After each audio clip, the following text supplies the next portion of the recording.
if we want to calculate the refractive index for this doubly refracting material for extraordinary and ordinary, so that can be done with the help of prism.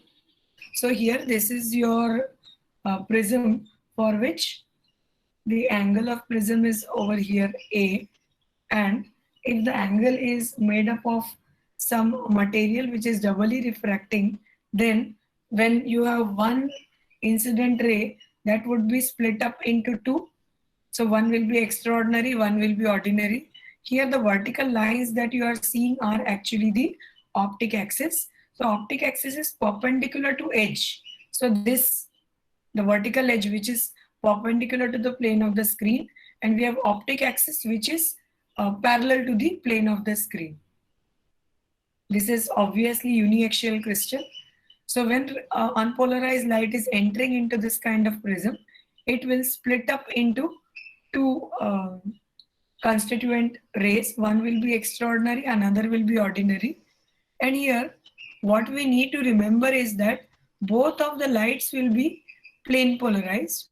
Extraordinary will have state of polarization in the plane which is parallel to optic axis, and ordinary will be having the polarization in the plane which is perpendicular to optic axis. So here if my optic axis is in the plane of this screen, then for extraordinary, plane is in the plane of the screen, and for ordinary the plane polarization or the vibrations are restricted in the plane which is perpendicular to this screen. If we want to calculate extraordinary and ordinary's refractive index, we can always calculate it by how we calculate refractive index for a material with which prism is made.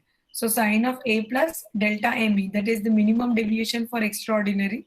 So as we are going to get two kind of spectra, we will set it for, first we do the Schuster's and then we set it for minimum deviation.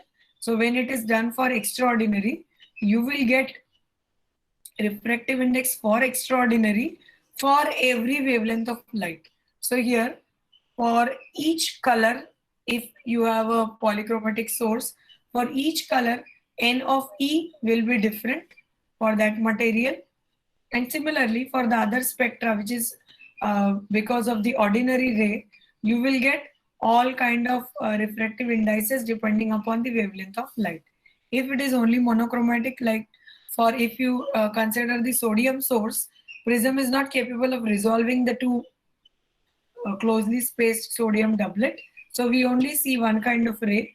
So in that case, you will get one ray for extraordinary and one for ordinary. So that way you can calculate NE and NO. Because it is already perpendicular to the optic axis, so the E and O, NE minus NO is already at maximum. So this delta that you calculate will be called as the mod of this we are taking, because for positive NE is greater than NO and for negative NO is greater than NE.